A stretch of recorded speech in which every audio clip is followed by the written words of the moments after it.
আল্লাহ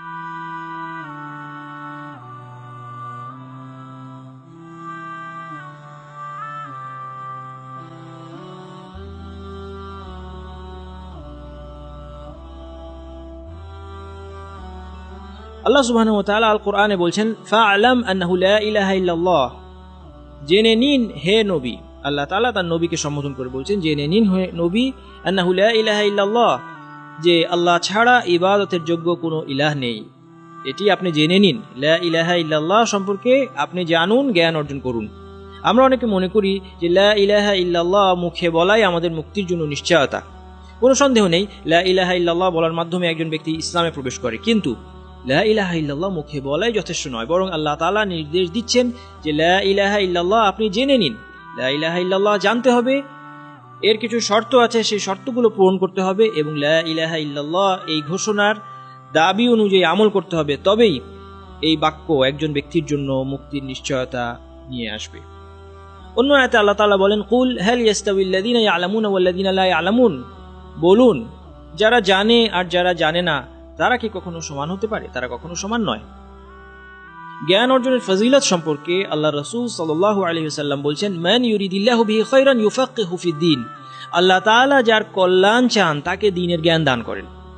কাউকে দ্বীনের জ্ঞান দান করা, দ্বীনের জ্ঞান অর্জনের তৌফিক হওয়া, দ্বীনের জ্ঞান অর্জনের ব্যাপারে ভালোবাসা সৃষ্টি হওয়া এবং আগ্রহ সৃষ্টি হওয়া, এটা আল্লাহ তাআলার পক্ষ থেকে কল্যাণের লক্ষণ। অপরপক্ষে এই হাদিস থেকে আমরা বলতে পারি, যে ব্যক্তি দ্বীনের জ্ঞান থেকে মুখ ফিরিয়ে রাখে, দ্বীনের জ্ঞান অর্জনের সচেষ্ট হয় না, এবং দ্বীনের জ্ঞান যাকে আগ্রহী করতে পারে না, তবে আশঙ্কা হয়, ভয় আছে যে হয়তো আল্লাহ তাআলা তার কল্যাণ চান না। অন্য হাদিসে দ্বীনের জ্ঞান অন্বেষণকারীর ফজিলত সম্পর্কে বলা হয়েছে, ইন্না তালিবাল ইলমি ইয়াস্তাগফিরু লাহু মান ফিস সামাই ওয়াল আরদ ওয়াল হিতান ফিল মা হাত্তা আল হিতান ফিল মা, দ্বীনের জ্ঞান অন্বেষণকারীর জন্য আকাশ এবং পৃথিবীবাসী ইস্তিগফার করতে থাকে, এমনকি পানির মাছ তার জন্য ইস্তিগফার করতে থাকে। এজন্য আমাদের সকলের কর্তব্য জ্ঞান অন্বেষণকারীদের অন্তর্ভুক্ত হওয়ার চেষ্টা করা। মান সালাকা তরিকান ইয়ালতামিসু ফিহি ইলমান সাহহালাল্লাহু লাহু বিহি তরিকান ইলাল জান্নাহ। অন্য হাদিসে আল্লাহর রাসূল বলছেন, যে জ্ঞানের অন্বেষণে কোনো পথ চলে, আল্লাহ সুবহানাহু ওয়া তাআলা তার এই পথ চলার কারণে জান্নাতের একটি পথকে তার জন্য সহজ করে দেন। যে দ্বীন শিক্ষা করে তার জন্য দ্বীনের আমল করা সম্ভব হয়, আর এর দ্বারা তার জন্য জান্নাতের পথ উন্মুক্ত হয়। সে হালাল কাজগুলো করে, হারাম থেকে বেঁচে থাকে, জ্ঞানের কারণে সে দ্বীনের ইবাদতগুলো সঠিকভাবে পালন করে, এই জন্য তার জন্য জান্নাতের পথ উন্মুক্ত হয়ে যায়। দ্বীনের জ্ঞান অন্বেষণে পথ চলা জান্নাতের পথ চলার মতো। কেউ কেউ বলেছেন এই হাদিসে যার উদ্দেশ্য এই যে কিয়ামতের দিন দ্বীন শিক্ষার্থীদের জন্য জান্নাতে পৌঁছানোর পথকে সহজ করে দেয়া হবে, তাদের জন্য হিসাব সহজ হবে এবং তারা দ্রুত সিরাত অতিক্রম করতে সক্ষম হবে। সর্বশেষ একটি হাদিস বলেই আমরা আজকে আলোচনা শেষ করব।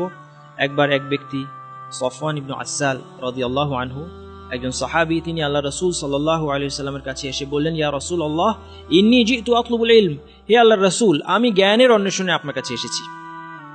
কোনো টাকা পয়সা কিংবা অন্য কোনো জাগতিক প্রয়োজনে নয়, জ্ঞান অর্জনের জন্য আমি আপনার কাছে এসেছি।